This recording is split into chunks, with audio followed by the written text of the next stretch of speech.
What's going on, guys? This is Ben, and right now I'm with my homeboy Omar.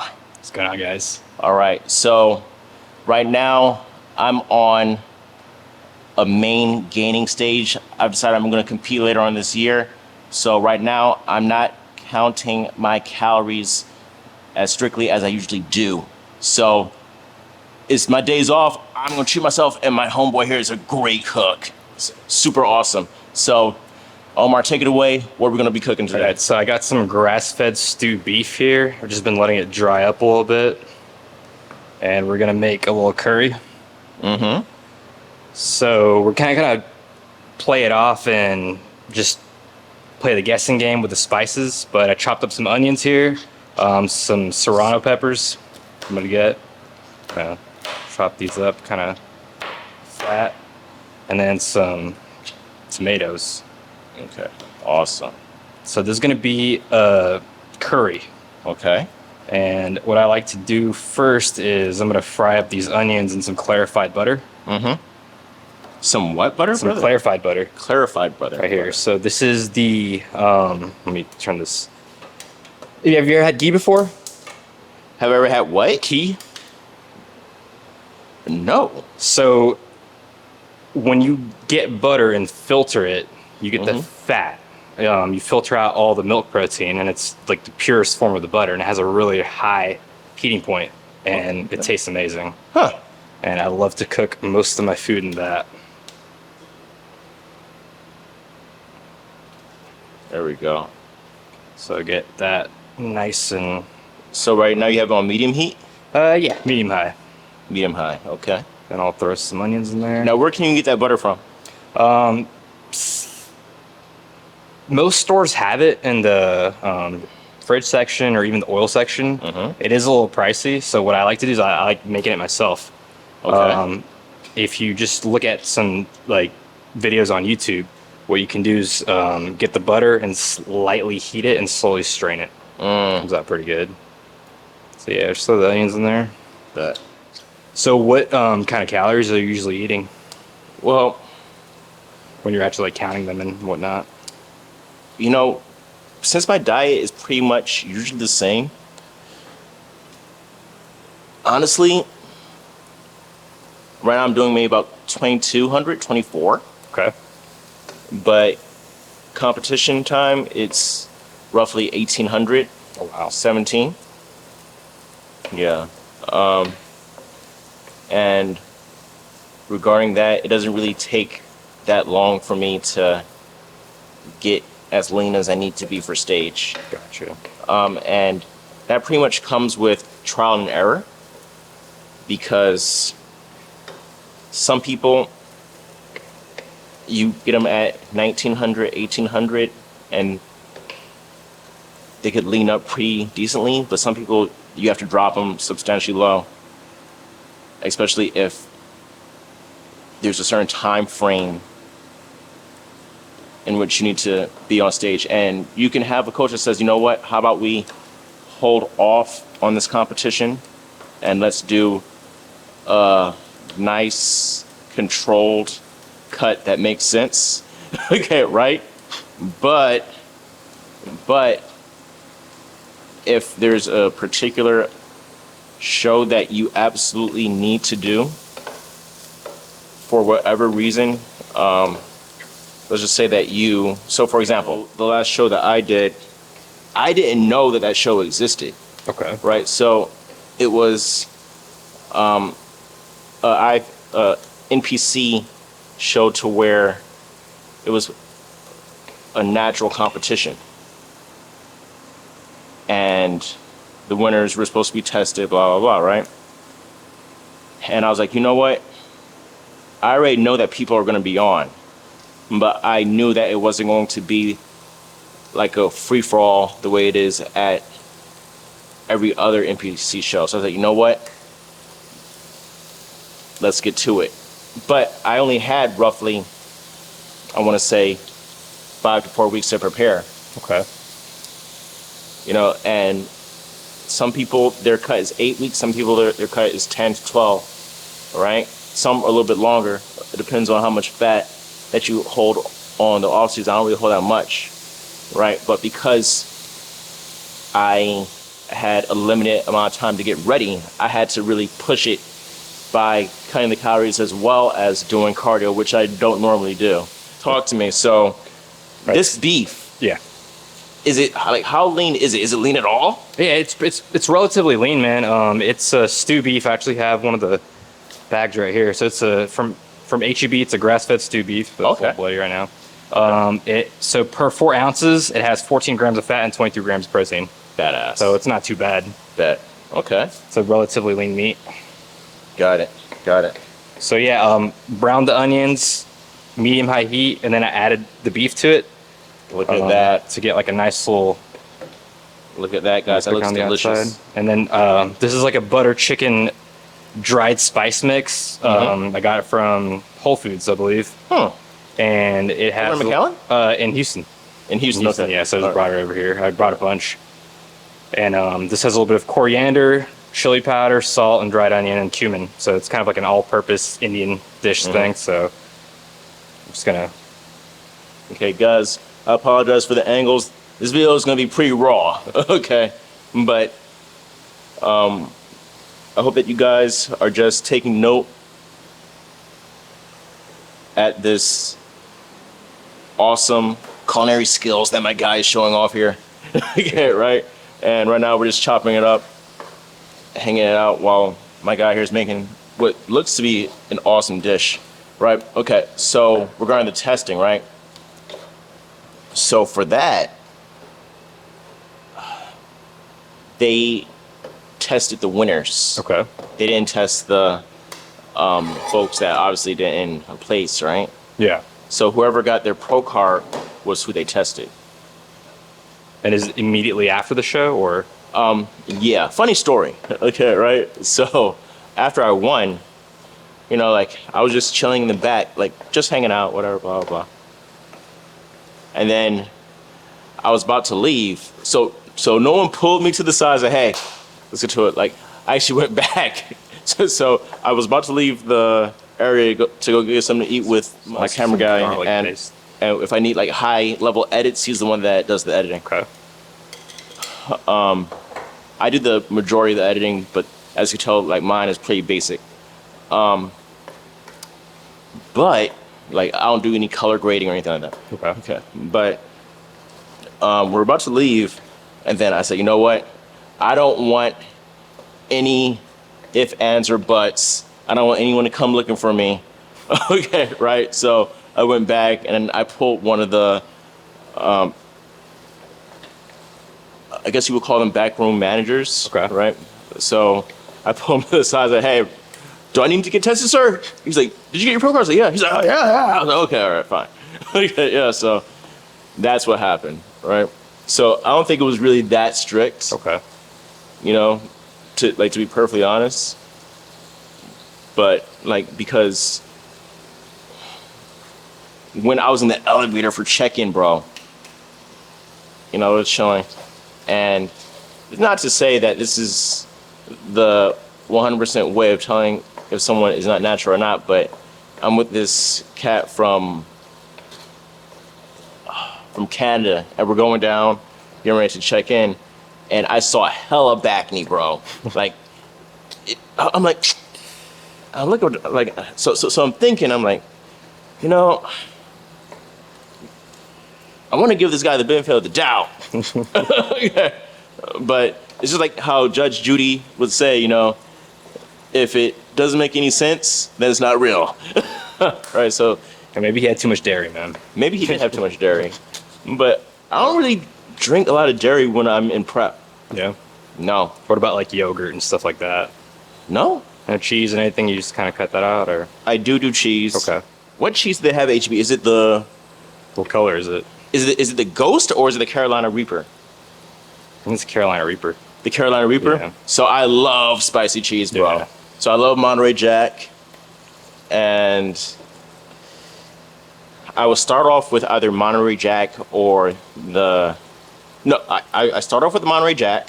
Okay. Right? So I break my breakfast up into thirds, right? So So let's say that the prep is going to be 6 weeks. So the first 2/3 I'm doing grilled cheese. So I'll do the Monterey Jack. It's spicy, but it's not hot. Okay. So I do like a full slice on top of my egg whites, right? And after that, going into the 3rd and 4th week of the prep, so, like about 4 weeks out, 3 weeks out, then I do the Carolina Reaper. The reason why I do the Carolina Reaper is because I'm not going to use a full slice. It is hot, like it is hot as Hades. I don't think you guys understand. Like if you're a spicy person, I feel it when it's going in. Some people don't feel it going in, but they will sure feel it when it's going out. I've never had the Carolina Reaper before, man. Is it like a cheddar cheese or a Monterey? It's more like a Monterey. Okay, cool. Almost. Yeah. But right now I'm going to add in the Serrano and the tomato to the mix. Bro. Bruh. This is hot going in and out too. Is it? Yeah, it's going to be a little spicy. Okay, so you like spicy? Oh yeah, I love spicy. Yeah. All right. What about you? Can you handle some spice or? Yeah. Okay, all right, cool. Yeah, man. One of my close friends. I call him my brother. Close friends. He's Thai, right? Okay. And he makes this dish called soy. Cayenne Pepper. Oh my gosh. Right. And so pretty much what he explained to me is that pretty much every country in Southeast Asia has their version of pho. Okay. Every single Southeast country has their type of soup variation, noodle soup variation. And Thai is called kasoi. There's also a boat soup variation. So his kasoi, the broth is red. Tastes delicious. You're sweating while you're eating it. But again, going out, prepare for a ride. But yeah, so that's just a quick background on my spice level. I enjoy spicy foods, especially, do you like papaya salad? So somewhat. Papaya salad? I've never had it before. Never had papaya salad. No, but it's really good though. It's, I like papaya, so it's delicious. It's delicious and it's spicy. Yeah. Yeah. All right, so now I'm gonna knock the heat down to a little bit of like a lower temp, and I'm gonna go ahead and add in some Greek yogurt. This kind of so I'm gonna transfer this into a pressure cooker, and what the Greek yogurt does is it slightly tenderizes the meat, and it adds a little bit of that gravy, so you get the nice soupy consistency. So say about 3 heaping tablespoons. Okay, so what do we have regarding ingredients so far? So we have the lean beef, the grass-fed beef. Lean beef, with just like a tablespoon of clarified butter, about 1 medium onion, 2 small tomatoes, 2 serrano peppers, and then I used an Indian-based butter chicken dry powder seasoning, which is coriander, red chili powder, mace, dried garlic, and then I used a little bit of a garlic paste, and then just added a little bit more salt and some cayenne pepper, and then just 3 tablespoons of Greek yogurt. Huh. Awesome. And just mix it in there. So now that the meats become brown, what I do, and this saves a ton of time, is I use a pressure cooker. Do you have one at home? Do you ever use one? I do have a pressure cooker. But I never use it for pressure cooking. I only use it for slow cooking. No, I only use it as a rice cooker. Okay. To be honest, maybe come up with a segment called Pressure Cooker Chronicles, because I like that. Or under pressure. Under pressure, yeah, because a lot of people. I can bring this over. That's what I have. The Cuisinart. Huh? The Cuisinart or the Instapot? The Instapot. Oh, this one right here, yeah. Yeah, Instapot Chronicles. All right. Okay, so you're gonna bring it over here? Yeah. The Instapot has something going in there. I think I have something slow cooking in there. Okay. So when did you start cooking, bro? Ever since I was like 12, man, I'd just be in the kitchen, just messing around, making the first thing I ever started cooking was ramen noodles, but I would like get really creative with it. I'd add ground beef, eggs, just to have fun with it. And then, I mean, cooking to me is like art. You learn how to draw something, you get better and better at it, and it's just amazing. Like the different things that you can do, and the mix of cultures and the flavors. It's awesome. So right now the broth is getting nice and thick. Yeah. Yep. There's a word for that. I hear it often in cooking channels, but right now it's escaping me. Yeah. There's not a lot of juice in there, so you don't gotta add any water or anything. In the Indian cuisine, it's like the tortillas, we call them rotis. I know about roti. Yes, I know about roti. My mom would always get the flour and everything together, and I would flatten them out, and that's the first thing I ever cook on the pan was those, starting off. Okay. And those require skill, man. Those aren't easy to cook. Okay. Yeah. So that was the first thing. That was the first thing I learned how to cook. First thing I ever cooked was pancakes. And let me tell you, so I didn't know about mixing, right? So I thought that you had to use, like, it wasn't called like a NutriBullet but I thought you had to like use an electric mixer, right? Okay. So that everything is all nice and squared away. So I didn't know anything about measuring, right? So, I threw in the mix, I threw in the water. I knew I had to add some eggs in there, right? So just mixing it up. I just thought that I had to use eggs, right? So I was like, okay, doing it, turn on, right? So I didn't know anything about, because obviously this, like, how was I? I had to be like around 8, right? Didn't know anything about low heat, high heat. So I added the butter, put it in the pan. I threw my mix in there, just doing it. These things were thick as hell, bro. Like, they were thick and they were dark. It was burnt. So I took it off. This is Saturday morning. Both my parents are upstairs. They're asleep. So I'm like, okay, badass, awesome. I made 2 big-ass pancakes. This is going to be great. So I cut into the pancake, and then the mix starts to ooze out, right? Full medium rare. Yeah, exactly. All right, so I didn't give up. My mother came down. She saw like the mess in the fridge. She fixed me some pancakes, and then she taught me how to do it the correct way, right? Nice. First thing she told me is she doesn't use like a mixer. She's like, "What are you doing?" Yeah, right. So she would have just like a regular mixing bowl. She did the eggs, the powder, water, mix it up. Of course, shingles of butter onto the pan, put it on there, low, medium, right? Okay. And then just she make sure that your pan is warmed up first, et cetera, and that's how I learned how to make pancakes for the first time. Yeah. Hopefully, we can get it right this time. So cottage cheese, Greek yogurt, eggs.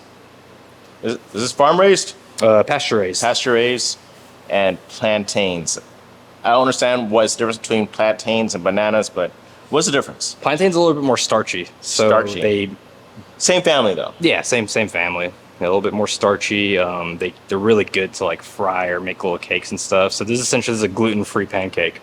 Okay. So okay. The hardest part about plantains though is peeling them. Sometimes it can get a little difficult. So I like to chop the ends off and kind of slice it. Incision in the middle, and then just that. Okay. So you slice it? Let's do that. And I like to make sure to just grab the meat inside, and then just.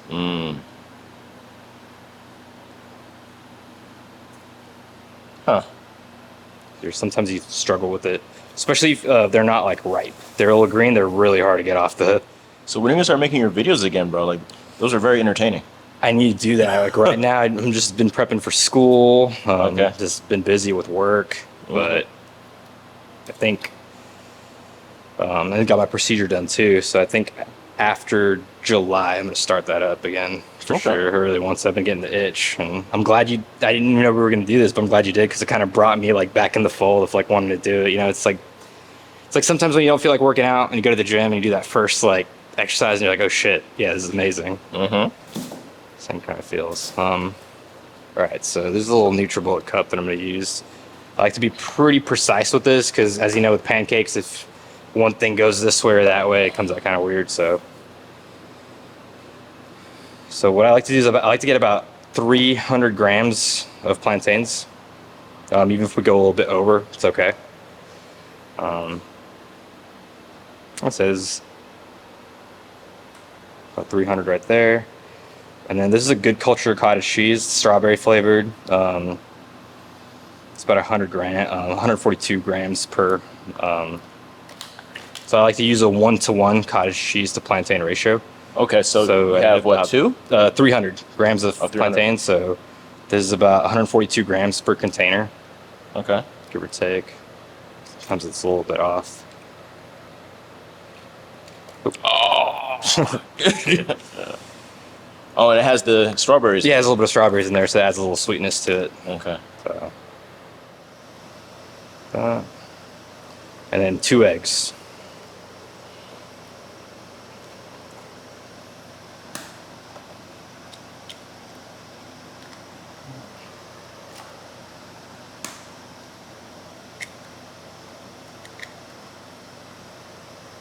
So it's a NutriBullet hand blender.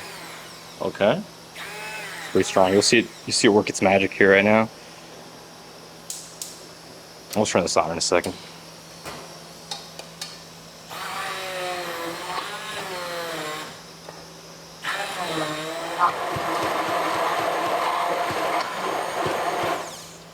Not bad for a hand blender, right? Mm-hmm. And so I didn't expect for it to just like stay there, and not cause a mess. Yeah. I thought that there was like a lid that would like sort of like go over it in order to avoid a mess. But oh, okay. So that's a NutriBullet hand blender. So yeah, I like to get it at a relatively high heat. And then, are you a fan of chocolate or no? I am. All right, I'm gonna run and get the cocoa powder real quick Okay. to make it a little chocolatey. The wild blueberries I'm gonna add to the pancakes while we make them. But this is just some unsweet organic cacao powder. So it just gives that nice like chocolatey taste to it. So what do you do for carbs during prep? For carbs, what I do is white rice, which is what I pretty much primarily eat for carbs anyway, right? But it'll be white rice for I want to say, if it's a 6-week, I'll do instant oatmeal. I'll do the Kodiak. Okay. So I'll do Kodiak and I cut out the whole eggs, so I don't do whole eggs. I'll do egg whites. So it'll be Kodiak egg whites with the Monterey Jack cheese, right? So primarily it's going to be the majority of where my carbs come from. It's going to be the white rice and the oatmeal. Nice. And then as the prep gets deeper and the weeks out gets shorter, right? I'll start cutting, because I'm not really good with grams. I do it by like cups. Okay. So I'll start off with like maybe a cup and a half of white rice, and then 4 weeks out, I'll cut it to a cup of white rice, and then if I'm continuing to go down, I'll keep it there. Around week 2, then I'll cut it to 3/4, and then going closer to week 1, I'll cut it to, like, if I have to, which I think that for this last prep I kept at 3/4. Oh wow. And then I start carb loading, but I did a slow carb load. So I did a cup on Wednesday. The show was on Saturday, so I did a cup on Wednesday. I did a cup and a quarter on Thursday, and then on Friday I was already on flight, so I couldn't really do the cup thing. So I So at the Houston airport, I was just very, very cautious with the sodium intake. So I had an egg white omelet. It's a vegetable egg white omelet it came with potatoes. I had like maybe about 2 or 3 potato wedges. That's it. Okay, right? And then I didn't eat anything for the rest of the day up until 7 p.m., which was my last day of the meal, which was my last meal of the day. I can't believe I said that. The last meal of the day, right?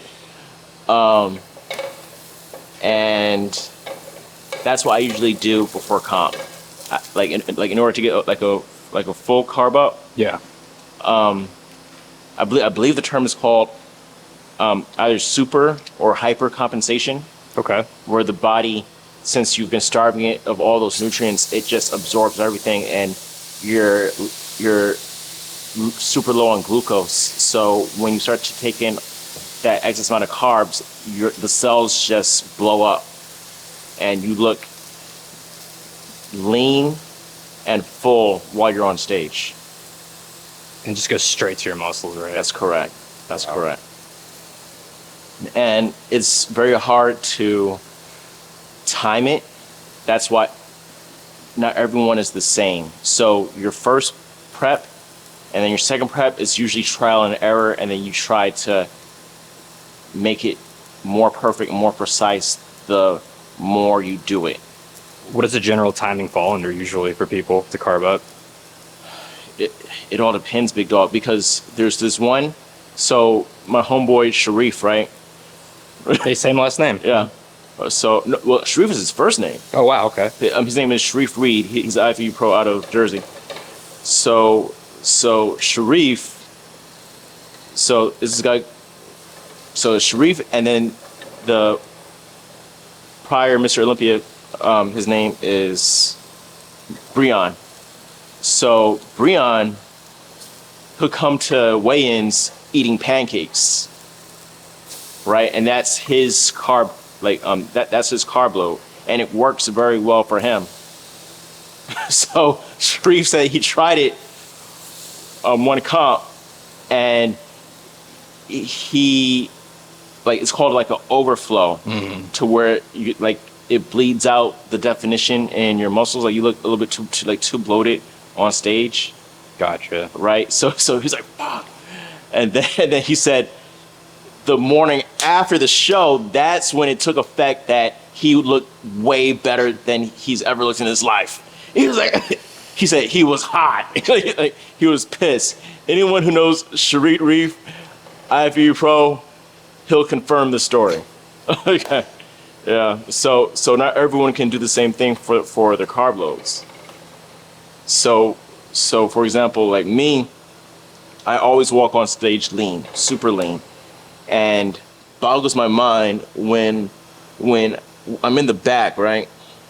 And then I see people that aren't as lean as I am, like eating their rice cakes and peanut butter, the honey and stuff. I'm like, listen, that's not what you need to do right now. You know, because like you're big, but you didn't do the dieting harder than last time. As Greg will say, I don't want any copyright strikes. I like to give credit where credit's due. Right? So like they didn't diet harder than last time.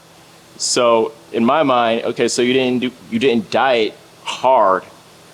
So, but for some people, it's very hard for them to get extremely low. Like me, I could walk around 8%, 7%. It doesn't affect me at all. I'm not cranky. I'm not tired. You know, I just walk around my tired day, and then getting to 5%, 4%. Okay, like I'm good to go. Some people, it's a nightmare. It is a nightmare to be sub 10. Yeah, I bet, man. You know? Yeah. So you see people eating peanut butter? I thought you want stuff like fast acting, like fats would probably slow that down big time, right? Or yes and yes and no. You'll see people eat the peanut butter with the honey. okay. Like for the sugars, right? Yeah. So rice cakes, peanut butter, and honey. I'm allergic to peanut butter, so I'll do rice cake, almond butter, and honey. Okay. And then you'll see people have Sour Patch Kids, like for the energy and also for the glucose. Yeah. You're right regarding you would want something fast acting.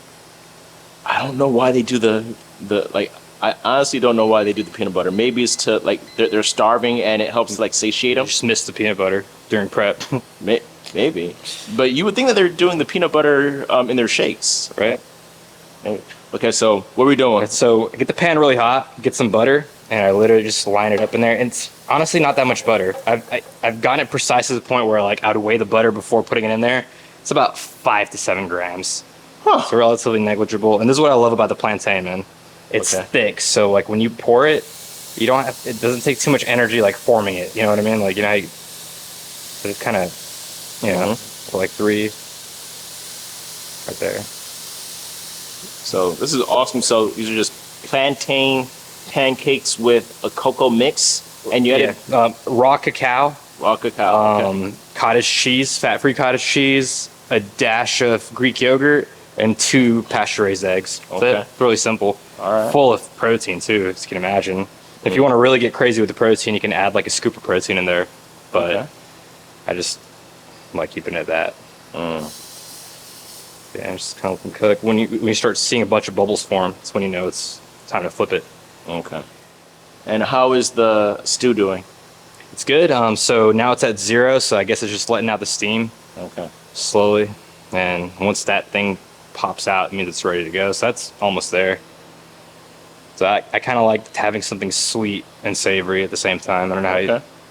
Like, and pancakes, I believe, like, they can be eaten at any time, man. They don't have to be a breakfast food.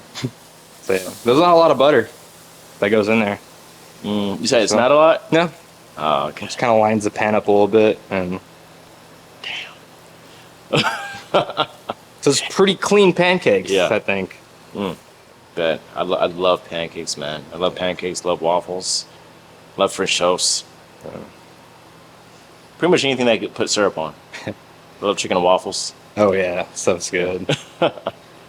So, like, as a kid and stuff, have you always been on the leaner side, or? Always. Oh, really? Okay. Always, my entire life. And when I started getting into push-ups, right? So this is what happened. I'm transferring from my old high school to a new high school. I got into some beef with like this fat kid at school. I said, you know what? I'm gonna come back and I'm gonna beat your ass. Okay. This is literally what happened, right? So I leave for my new school. I'm like, okay, so I gotta start training now, right? Like I was like, I don't even know how light I was as a sophomore. Maybe about 130, maybe. Okay. I was like 5'6", around 130 pounds. So I just started like doing like hella push-ups, right? So I would wake up in the morning. I would put on my Dragon Ball Z track. Boom. I got my Trunks poster on the wallpaper in my room on my computer screen. I'm just banging them out. Boom, boom, boom, boom, boom. So I'm in the transitioning period from going into this new school. Okay. I haven't even enrolled yet. Well, I'm enrolled, but I have to wait for like a particular time to go in. I just couldn't go in. So I'm just doing push-ups. My parents are working on the house, blah, blah, blah. I'm helping out. And this is all I'm doing all day. Just push-ups to failure. That's it. Wake up in the morning, push-ups to failure. Just like Batman, just roll out the bed, boom, boom, boom. So I get to this new school, right? And everyone's like, hey man, like, what do you do? I'm like, what are you talking about? I do? Right? Yeah, like, bro, like, you're cut up, bro. Like, I'm like, I don't believe it. I'm like, what's going on? I never heard this in my life. I'm like, get out of here, dog. Okay, right? So then it comes time for the PT test, like in school. I can't run for shit. But I banged out the push-ups, and I never did a pull-up. I loved chicken fighting on the monkey bars. So I guess I was naturally good at holding my own body weight. I must have banged out like maybe 15, 20 in a clip on my first try. Okay, right? And that's where it all began. So apparently the muscle just came on like really fast. Dang. Yeah. That's the story. That's the story.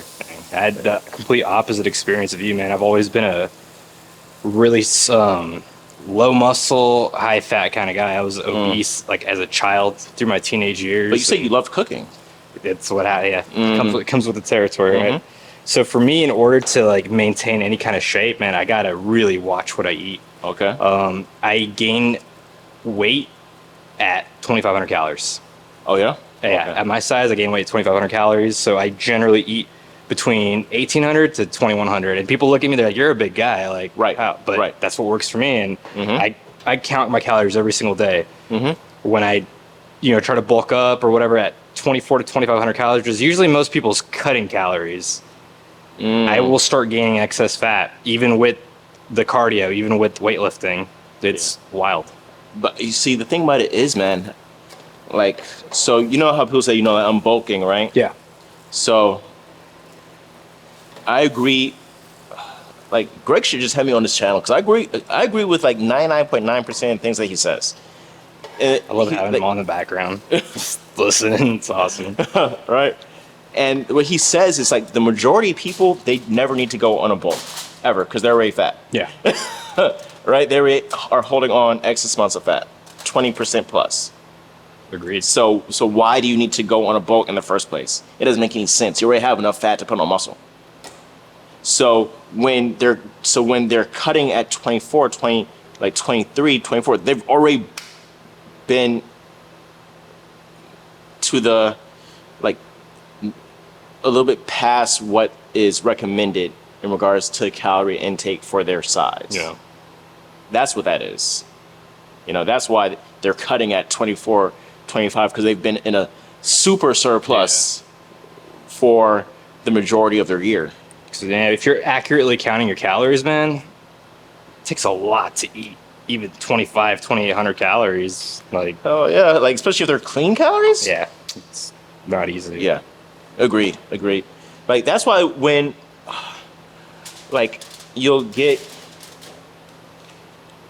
like, so you get these people, right, and you'll put them on, let's just say, a clean 1,800, a clean 2,000, but they're literally following the program to the letter.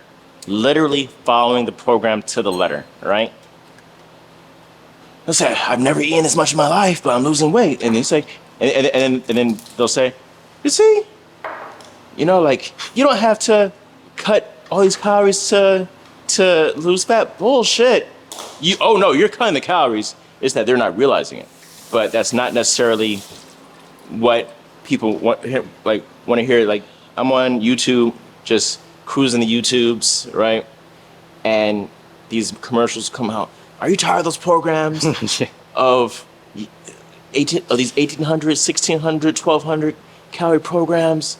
Let me tell you, that's not what you have to do to lose body fat. Okay, if you're obese, yeah, you don't have to go that low, right? But if you want to be stage ready, you're gonna have to be sub 2,000. I'm sorry to break it to you guys. Women, you are going to have to be sub 1,400. The majority of women is going to be closer to around 1,200, 1,100. Yeah. This is where there's a little sign that says, debate me, fight me, try to convince me otherwise, right? But it's the truth. So pancakes, and then I'm gonna store these in here. Bro, Keep them nice and warm. Omar moves so fast, bro. Because I didn't even see him take the pancakes off the pot. I didn't even see him pop off the lid. I'm just busy running my mouth. This guy's busy cooking. This is our pancakes, and Yeah. then this is the stew. Let's see. Okay, so now we're going to... We'll go inside, and I'll get everything ready to go. Right. All right, guys. So we're done cooking.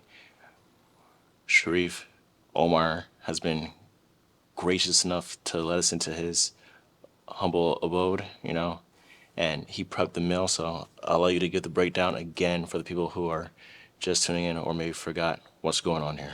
So we got the grass-fed beef stew right here. We made it with a bunch of different Indian dishes, and we kind of just went with the flow. Didn't really have a plan going in, but we fried up some onions, some tomatoes, and added the meat to it with the various amounts of spices, and then put it in the pressure cooker. And very lean beef. And then we made some chocolate pancakes with cottage cheese, eggs, plantains, and a little bit of Greek yogurt. And the avocado? Oh yeah, so some avocado and some limes goes really good with the stew. And Does then, it? oh yeah, Because I was wondering why he was chopping up the avocado. it's the Tex-Mex meets the Indian, I guess. So just a little bit of salt and then some 100% pure maple syrup, just a little touch of that for the pancakes. All right, let's rock. Let's So do it. You do this every day, Sharif? I weigh all my food all the time, man, because for me, like I don't get full. It's a curse. Like I gotta know. Really? Yeah, I can keep eating. So I got to know exactly what I'm eating. Otherwise, like I will lose the discipline. Got it. So it's just so like on my Fitness Pal, if you go on there, if you add me, you will see my food every single day tracked. Wow. Without missing a beat. Now, my Fitness Pal is not the end all be all, but it'll get you in a pretty decent area of where you are in regards to your calories and your macros. You know, because especially if you are buying, let's say, frozen food, so you're buying like frozen vegetables, the serving sizes will usually be like around, I want to say, 4.5. So me, I do a lot of frozen broccoli, the seambles. So the serving size will usually be like me about 4.5 Okay. per pack. And if you really do the weighing, because I weighed it a couple times, sometimes it'll come up to like around 5 servings. Sometimes it'll be a little bit lower, but the Fitness Pal will get you in the general vicinity of where you need to be.